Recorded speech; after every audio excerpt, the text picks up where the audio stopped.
Day 17 out of 24 of reading the entire New Testament over my Christmas break. If you want some context as to why I'm doing this, just go to the previous video on my YouTube channel and all will be explained there.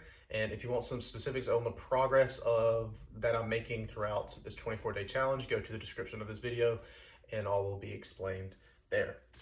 As for the key takeaway comes from Acts chapter 17, verses 27 through 29. And this is more of a, we're seeing how Paul is addressing Gentile people when he is spreading the gospel to them for the first time. So these people have no past knowledge of, God, of the Old Testament, nothing like that. And how he addresses them is a very specific way. He's in Athens currently in Acts 17 in his second missionary journey. But let's just read it. So Acts 17, verses 27 through 29.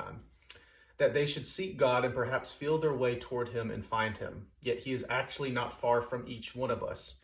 For in him we live and move and have our being, as even some of your own poets have said. For we are indeed his offspring.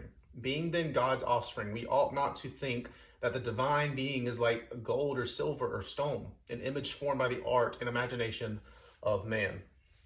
So Paul uses not the Old Testament in this specific example, as with the Jews. When he's trying to spread the gospel to the Jews, he's pointing back to the Old Testament with prophecies and such. But with this new group of people, they don't know the Old Testament. So what does he use? He uses some quotes from their poets, some quotes from what they believe to be true, and then tries to relate the gospel to them in that way.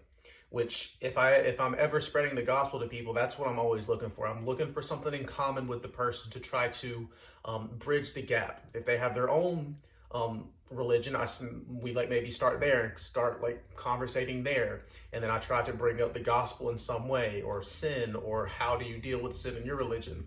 All of these different things is some ways that I have taken from these specific verses.